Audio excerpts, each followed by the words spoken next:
So, gameplay was all good. Awesome to watch. Yay to my friends, and boo for my other friends who didn't do as well. Right. I thought the commentary pairings were quite good. I liked the Steve's work. I liked the Z's work. I liked the Rip's work. I actually felt like the standout was Z. Z was great, man.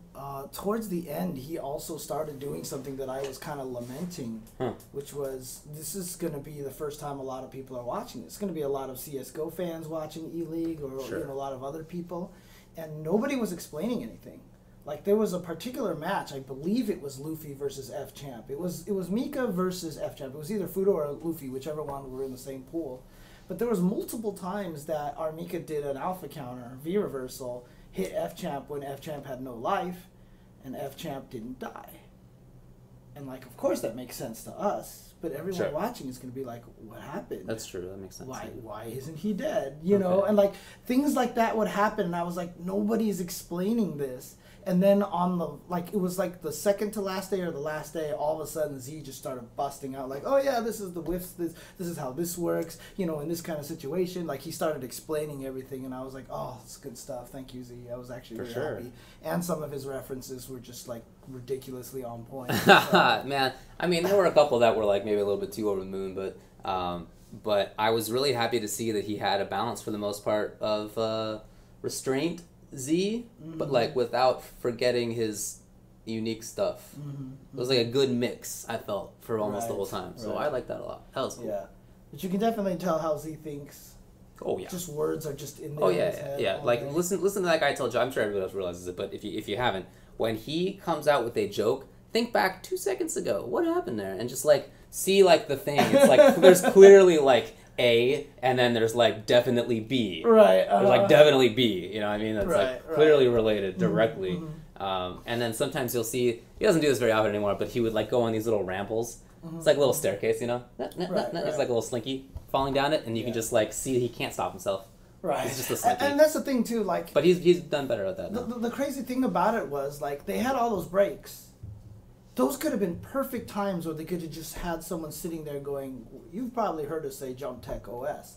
This is what a Jump Tech OS is, and just had someone explain it. You know what I mean? Like, I just felt like there was an opportunity for that. I hope that's something that they do more for the TV broadcast, because it's going to be more important, I think, for the TV broadcast. So we'll see. We'll see what happens there. But I actually honestly felt like Z was kind of the standout to me out of everybody. So sweet tie? Did you see that tie? No, I didn't. I heard people talking about it. I missed the tie. Pretty cool. So it's pretty cool. Yeah, so they had the moment of Wolfcron and the K-Brad there. Yes. Yes. So they have a rivalry, and at final round, K-Brad won, and he got in Wolfcron's face, popping off. Yeah, he wasn't fighting, obviously, but he like definitely right in his face. You know what I mean? And to Wolfcron's credit, if you watch the video that's from the side, and you've seen the side footage. Wolfcron was like smiling, and he was like taking it well. He was looking at K-Brad. He wasn't like shying away. Props to him for that. I thought that was really good. He looked at that. He even applauded him. Yeah, he applauded. Yeah. And to K-Brad's credit, he wasn't even yelling at him. Right. He just right was just like, "Come on, what do you want to? What are you gonna say?" You know, he didn't. It wasn't like aggressive. You know, it was aggressive. It was aggressive, but it wasn't like. I didn't feel like he was trying to start anything. No, he's not going to fight, obviously. Right, yeah. So anyway, when they played on the ELEAGUE, they had a security guard there. They brought in the security guard. Yeah, I mean, so he's the real security guard. Yeah. Right, but like for that shot, they brought him in. Zoomed in on him. Focused on him. Yeah, like clearly it was the shtick. And the question is that cool or not? It's not. Was it a shtick or not? Because it was definitely just something that they wanted to play up and have it be and fun. I know that too, having talked to people, but like obviously, anyway. Right. Was it cool or not? I didn't think it was that big of a deal, to be perfectly frank. I thought that it was not the best. In general, I like to have events provide the area, the place for the hype to happen. Yes. But I don't want them like creating it necessarily. Right. I want like the players should do it, but like I don't need to have the thing. But it's not that big of a deal, right? I wasn't like right. It's not like Anyway, what was your thought? I was more concerned about it. I didn't really like it too much. I thought it was... Look, I mean, a lot of people are going to think it's funny, right? I mean, but this is the thing, right? This is all coming from people who understand the backstory and all this stuff, right? A lot of people in the chat saying that it was hilarious and everything, and they understand it. They know that people aren't actually going to fight. Right, but yeah. Again, because I'm always looking at it from the new audience perspective, that's the part that concerns me. It's not the people that's already into FGC. If this were just a Twitch stream... Yeah. Like, and it wasn't ELEAGUE. Like, if this was Capcom Fighters, it would be like... If it didn't have, like, a new audience. Yeah, it would be funny if, like, Chris Lee ran back there and was just, like, standing over there. Maybe so, you know, yeah. something like that, right? Because you know that's the audience is already there, right? If it was just, like, at final round or something like that. Additionally, I think that having somebody like Chris Lee, a member of the community, would be a different story rather than... Exactly. Security guard. Exactly. Or maybe you give whoever... Maybe, like, Justin gets a security guard outfit. Right, like whoever. You know what I mean? Like exactly. Anyway. But also, I mean, it's just, yeah, I mean, I'm a little bit concerned about it because it does play into, you know, potentially racial stereotypes. Yeah, the only 2 black players in that group, if I recall correctly. Yeah. Right? When they played their one match against each other, there was the security guards there, right? Yeah. And so here's the thing, right? Yeah. So here's the thing. No, it wasn't racist. Yeah, I really don't think so. It's not racist at all, right? But the thing Certainly about it is, it's always one of those things, and this is the tricky part with just how things work in general. If some people are offended by it, and some people did think it was tasteless, some people were offended by it, you have to talk with them. You have to ask them and figure out why it was offensive and evaluate whether maybe or not you shouldn't have done that or not, regardless if it was a good joke or not. You know what I mean? That's just one of the natural adult things that you do. You know, when when someone says they're offended by them, you don't blow them off. You don't just like oh, you're just mad because of this. You know what I mean? You sit there and you go, okay, I can see where you're coming from. That's not what we intended to do. Yeah. We were just trying to have a little fun. Yeah, but I get your point. Yeah. You know what I mean? Like that's the adult way to respond to things. Sure. So. You know, that's so. Yeah, definitely. Yeah, again, I don't think you think that it was a racist thing, but I do think that there's a chance that people coming in and watching things for the first time might think that's weird. I don't know. I mean, that's, I guess, part of why I wasn't super concerned about it, because I don't really think that there were that many people who would be in that boat this time. Right. If it's like, I don't know, this wasn't on TV. Right. But if that is on TV, maybe a different story. In any case, and then so to add to that, I talked about this on a stream when I was streaming Zelda because everyone keeps asking me about it anyway. But the other thing too, I think you kind of mentioned it, is that the hype that happened at Final Round was of the player's creation. Yes. And that to me is important. Yes. It's important for me to not have the production, the tournament, to try to craft drama. Correct. You know what I mean? Like, I agree. Like, if that's the case, why not rig brackets so that rivalries happen? Why not do all these kind of things to get the best show? And to me, I feel like that is not what I prefer. I would prefer... So the whole Wolf Chrome K-Brat thing that happened at Final Round happened because of the players. They did it. With players in the background. With the players in the background. But everybody got hype. It wasn't like Final Round got on the microphone and was like, here we go, everyone get over here, blah, blah, blah. And like cameras, you know what I mean? Like, it was just like, it happened. And it was a natural thing that everyone was like, oh shit, K-Brat and Wolf Chrome play. Oh, quick, run. And everyone ran over there and it happened in the pop-off. And K-Brat did the pop-off. But what they did with the security guards, they're trying to play it up. And then the interview afterwards, they were really trying to get those guys to like fight and everything. That's like weird. That. So that was the part I wasn't a fan of. And yeah, it makes for good TV. But I just think good TV in a reality show format like this happens naturally. Yeah, I'd much rather have it be natural. I think it's a little bit better when it just happens by itself. I certainly don't want some. I guess it's reality TV, right? I mean, maybe like technically it's under like Kingdom reality TV. Well, I mean, like I'm referring it to that way even as like sports. Sports is just reality TV, right? Guess, I mean, that's just all it is, right? Basketball is reality TV. It's real. Dude, because I mean, look, how many times do you sit there and listen to guys talk about sports and like, yo, this guy got traded. Oh, man, I can't wait to see they come back and fight each other on the same team, blah, blah, blah. Like, people love that. They eat that shit up, right? But, like, when it happens naturally, I think it's more interesting. You know what I mean? Definitely. Yeah, I really don't want to have some more produced reality TV type of thing. Like the thing that Justin was on, the whatever it was called. WCG? It was a pile of crap. Come on. It was stupid. Yeah, I used to hear stories about a lot of things that got edited in a certain way to make it seem like... So my cousin was on something. America's Next Top Model. Okay. And so... this is the cousin that you haven't introduced me to yet. Yeah, I don't think so. Anyway, so they had all these stupid things that they would do.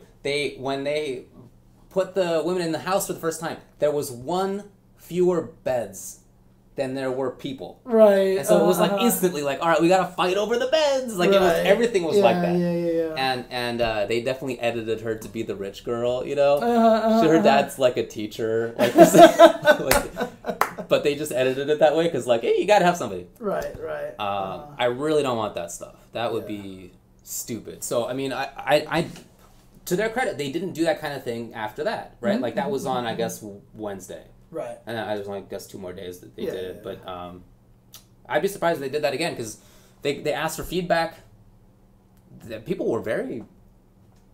Most of the people involved were all about getting feedback. They asked specifically for it on the show, on Twitter. People DM'd me. I had a phone call with somebody at ELEAGUE. Oh, really? For unrelated matters, but then they asked me, was it cool? Oh, okay. They were very into it. So that's part of why I like the production as a whole, was because when there were issues, game sound being low, they lessened the breaks. Yeah, they put 2 matches before before a break. Yeah. So I mean, they did listen to those things and they did change them. You know, so I really like that. All respect to them on that. Yeah, like grown-ups. That's right.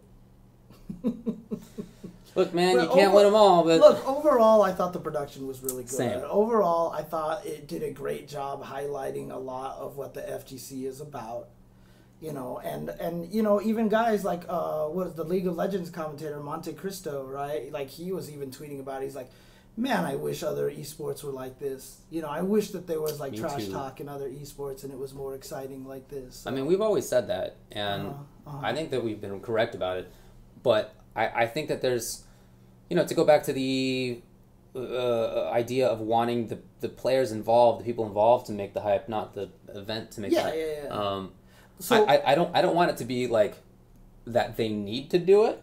I don't want it to be like, oh, we got to tune into the fighting games because there's going to be trash talk and there's going to be jerks and whatever. I don't want that.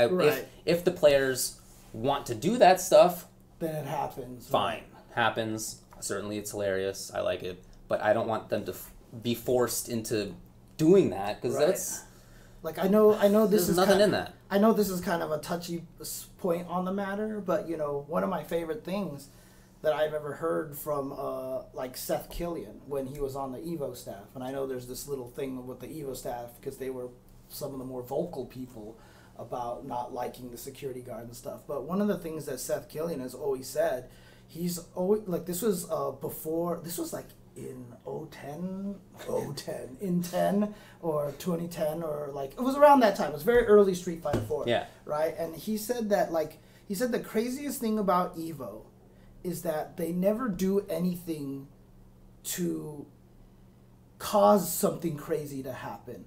But something crazy happens almost every year. Right. And he was like, he said that's what Evo's legacy is going to be, is that they just provided a venue and then something crazy happens. I'm with that. And when that happens, that's when the Justin comeback against Yipes, that's when the, you know, double perfect on Daigo from Punko, the crazy Sumighty 4 snapback combo. Like when Right. that kind of stuff happens and it's organic. Yes. And the Daigo parry, of course, right? The Daigo parry, right? Blaze Blue Grand Finals, right? I mean, Like, there's a lot. I mean, like Daigo and Justin getting to Grand Finals in 2009, right? Like after Right. the Daigo parry, like having Right. that happen, like they didn't like here. Let's adjust this to Yeah, for sure. make like if you build it, it will happen. You know, it's this Field of Dreams mentality, and that should be the goal of these kind of environments. You know, the amazing will happen as long as you provide the right environment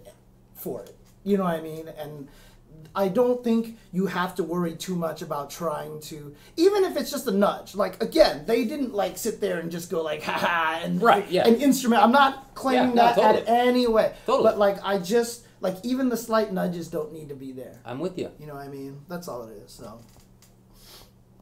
I'm definitely with you. okay. Alrighty. Cool. Well, I guess we'll be covering this as things go on because it's going to be a weekly spiel. Man, those cats are going to be traveling a lot. The Steves. Oh yeah. Woo! They're gonna be traveling back and forth every week. Every week. And if they want to go to a tournament, other than that, they fly out Saturday mornings. Yep. Yeah. Yep. I mean, it's, you know. It's gonna be fun times. Yeah. Fun I times. I think they did a great job. It's just going to be tiring. So. Okay. But again, overall thumbs up. Definitely overall thumbs Overall up. thumbs up. I'm like 90% happy with what they did. Yeah, totally. Totally. And what I was not happy with in terms of the production was fixed. Right. And again, you know, the thing is everyone wants to hear us talk about the drama stuff, right? So it sounds like we're going to be down on the whole entire thing. But this is just how the world works anyway. You always talk about the negativity stuff. You don't get to sit there and go and talk about the positive stuff for very long. Because the positive stuff is like, yeah, they did a great job. The matches were great and everything. And like people are like, whatever, boring, right? Yeah, exactly. They don't want to hear it. So I don't want to make it sound like we're down on this. Yeah, we're definitely happy with everything that they did. So yeah, that the production did. So okay, well, the production was great. Did you want to talk about Sonic Boom now, or do you want to take a break? Yeah, we might as well just do it now and then sure. kind of blitz through it a little bit. Sonic Boom, a Capcom Pro Tour ranking event. Oh, that's a great topic, actually. Oh, yeah? That is what I wanted to talk about. Thank you, Daigo this Invitationals thing. Because F-Champ started going off about this on Twitter. Right, he was like, I want more invitations. Yes, I saw that too. Do you want to do that now, or do you want to have that discussion after Sonic Boom, or what do you want to do in the order here? Let's do Sonic Boom, okay. Take a break, come back, and then we'll talk about We'll do it. So CPT over in Madrid, in Spain. Lots of top European players were there, but there were some players from North America and from East Asia as well. Street Fighter V was the big one. I think that was the only one that I saw. But in any case... was Street Fighter V the game that got him big in there? Okay. Just making sure. It was. Okay. It was already there. Okay. I'm not going to use other words. Okay. I know them. So top 8. Actually, before we even do that, because there were interesting results. 9th places included Pax Karen, Brick Zangief, Akainu Guile, and Mika, and then Atrosh Birdie. Mr. Crimson Dalsum was just outside of that. Pow. There we go. So there were really interesting character variety. Then in top 8, Pax Karen. Something went wrong there. He probably wasn't both 7th and 9th. Takamura B, Ken, who was really cool to watch, more of an Eiza style. DA, I'm Still the Daddy, 5th with Guile. Also Cobblecog, 5th with Cammy. 4th, Echo Fox Justin Wong, Karen and Chun-Li. 3rd, Zowie Oil King, Rashid. 2nd place, Nasser Big Bird with Ken. And then winner, Mouse Problem X with Birdie and Bison. He's been playing those characters. I haven't gotten to watch the UK streams very often because it's on the other side of the world and time zones are hard, but I know he's been playing Birdie more. I haven't seen it very often, but I did watch this and he was super good. Yeah, and this is the second CPT event that Birdie has won. Yes. Because Mena RD took the one in Latin America, so in Europe Birdie took it, so what does this mean? Is Birdie much better than we all thought? I gotta tell you, I just didn't think that I had an opinion. Yeah. Okay. I know. I understand. I felt like I could not come to an opinion on that character because I've not seen him. I've not played against him almost at all in season 2. Mm-hmm. Very rarely. Very few people, in my experience at least, are playing him online. I remember Problem X beat Chris T at final round as well. I remember. Oh, he's a great player, of course, and has been. It's just Birdie. I just felt like I couldn't come to any conclusions on. I asked Mena RD on Twitter what he thought his matchups were. He said he thought that Birdie only lost 3 matches. Right. I don't remember which ones now, to be honest. Which is interesting, but, because most people, when they use their characters, like, man, this character's ass. Yeah. So, shout-outs to Problem X. He identified a helpful character for him. I thought he picked him in good character matchups. For example, I definitely think it's better to play Birdie versus Ken than Bison versus Ken. Yeah. He has more ways to deal with Ken's approach. Yeah. So, I feel like those 2 characters are cool. Interesting 2 to have and effective 2 to have. Yeah. Big Bird Ken. So strong. I didn't get to see any of his matches, but I heard the Grand Finals match was ridiculous. It was. They played in both Winners Finals and Grand Finals, and it was really good both times. Right. And it should be up on Twitter. Is it up on YouTube already? Oh, I'm not sure if it's on YouTube. I'll have to go look for it. I'll have to look for it. It wasn't on Capcom Fighter's stream. It was on Madrid FGC. FGC. Well, some people are saying that Vega Patch Fong was in 9th place. Is he the one that Pax accidentally got written down twice? Oh, maybe so. Okay, so yeah, we had Pax as both 7th and 9th here. Yeah, so it was probably Vega Patch Fong in 9th place. Wow. So Fong made 9th place. All right, shout-outs to Fong. Right. The week after Fong gets 2nd place at that same Latin America CPT. Mm-hmm. Wow. And then, of course, Ricky and Flash both were like in 17th place or something like that. I don't. Well, Ricky is playing Cammy now, so she's testing her new character. Working on that, I'm sure. Yeah, so she played only Cammy at this good. event. Yeah, and Flash, man, did you see the mob that got all happy when Flash lost? Poor guy, dude. That happened to him at the same event. Dominican. What was it called? Now I don't remember. Game over. Yeah, game over. It was the exact same thing. Yeah. People are always celebrating when he loses. Poor Flash. Oil King was super good. Do you think he's a flash in the pan? Wow. Anyways. But do you want to talk about... okay, so there you go. It was a really good event. Sven, the blind Ken. Yeah, man, the blind player. Yes, who won that one match. He won his did. match. Yes. He did win his match. So he plays by audio cues. I didn't even know this, but apparently Street Fighter V differentiates between left and right audio output. It must. So if the opponent's on your left, then you'll hear the thing.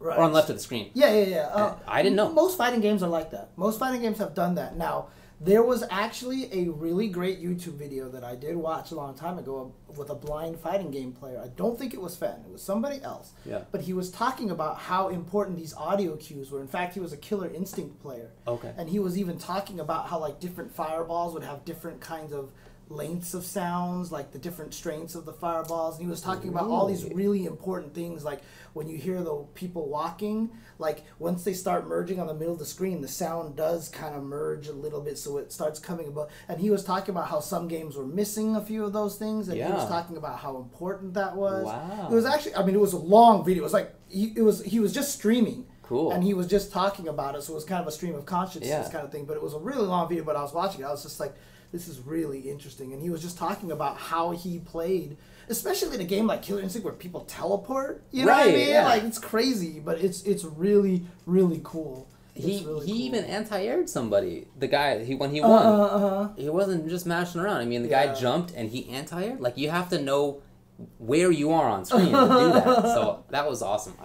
The craziest thing about it is, though, like, you're blind, right? And so it's just like, I can't even picture what the game in the brain looks like because there's nothing to see. I think you're asking the wrong question. Right, but yeah, exactly. But like, you know that there's something. It's not a picture, but it's like this like giant aura of audio, and you just know like when you hear something, this is not good. Like, it's so interesting for me to think about. It was kind of like how we were talking about that one week about that one autistic guy who pictured all the numbers as shapes and he could craft the shapes, right? Very interesting. It's just there's just different ways your brain perceives things, and like to wonder what kind of things are firing in his brain to play blind like that. But that is super cool. Yeah, I just thought that was a feel good story for sure, for sure. Some NRS game was specifically designed for this. I now recall. Was it MK9 or Injustice 1 or something? But they put out a sound patch. Oh, and the sound patch was very detailed in terms of I remember where they were, with sound cues, when they did things, and where, and all sorts of stuff. There was they designed it for that. So yeah, exactly. So, I didn't know SF5 did it. It's very, very, very cool to see that. Yeah, very, very I cool. mean, most fighting games have done that because I've played fighting games before on bad systems where the speaker's dead on one side. Yeah. And so when the character jumps over there, you can't hear him anymore. And also because you know what, I like when I did video editing, I had a lot of right left channel stuff when I was doing that, so I was always aware that they did these kind of things. So yeah. Interesting. But but he also says I guess he wasn't blind at a young age. He went blind at a young age due to cancer. So he has some semblance of what visual, but like after that many years, you know. That's what I wonder about. I wonder how well that's retained. I don't know. Any case, very, very interesting stuff, and the event overall seemed very cool. Nice job on the commentary. Taran and Damascus were up there. I thought they did a good job. Dude, there was the one time at PAX East that Kayane was playing Soul Calibur 4 on the MadCatz booth, not looking at the screen. Yeah, and she was... And she beat, like, everybody. Like, I don't think anybody beat her. Did she just have, like, some character that just has, like, Astral? I don't know. Like, she just had, like, some understanding of it. So it's really interesting. Sick. Really interesting. All right, thanks, Black Hawk. All right, you want to take a break? Shout outs to Black Hawk. Yes, when we come back, you can see I've already changed it. Wow, Boom, NRS. Moved backwards. Yeah, exactly. Get back there. Yeah, exactly. So, okay. We will be right back, guys, with some invitational discussion. Be right back. You know, I should just click the button earlier next time. Yeah, that makes sense.